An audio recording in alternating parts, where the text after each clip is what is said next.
ভালো হয়েছে আমার। আমি যে উদ্দেশ্যে গিয়েছিলাম ভারপ্রাপ্ত চেয়ারম্যান মহোদয়ের সঙ্গে আমি নির্বাচন করা, আমাদের লন্ডনে যে আমাদের প্রবাসী বাংলাদেশি যারা আছেন বিএনপির নেতা কর্মীদের সঙ্গে খাওয়া হয়েছে, প্রেসের সঙ্গে আলোচনা হয়েছে এবং ভালো ফলপ্রসূ হয়েছে।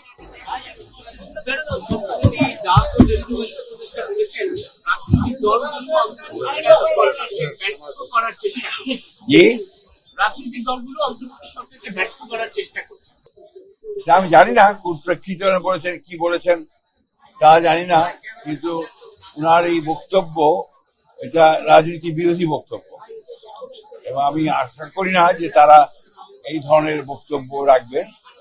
রাজনৈতিক দলগুলো সবসময় এই অন্তর্বর্তী সরকারকে সমর্থন করেছে এবং সমর্থন করার উদ্দেশ্য একটা আছে, সেটা হচ্ছে গণতন্ত্রকে পুরো প্রতিষ্ঠা করা, রেস্টোরেশন অফ ডেমোক্রেসি।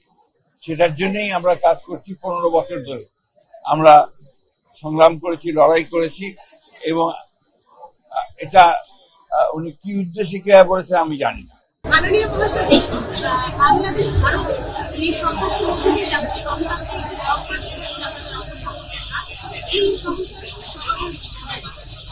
আলোচনার মধ্যে দিয়ে তো সমাধান হবে, এগুচ্ছে তো।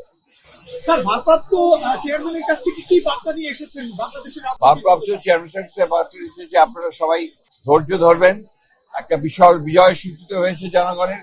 এই বিজয়কে ফলপ্রসূ করতে হলে অবশ্যই সবাইকে ধৈর্য ধরে কাজ করতে হবে এবং গণতন্ত্রকে পরিষ্কার করতে হবে এবং গণতন্ত্রের যেটা প্রথম পদক্ষেপ ফটক, সেই ফটকে নির্বাচনের জন্য সবাইকে প্রস্তুতি নিতে হবে।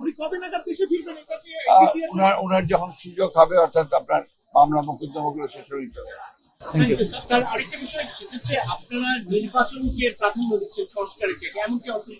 এই ধরনের ধারণাটা সম্পূর্ণ ভুল। আমরা 2 বছর আগে সংস্কারের কথা বলেছি, 31 দফা সংস্কার দিয়েছি।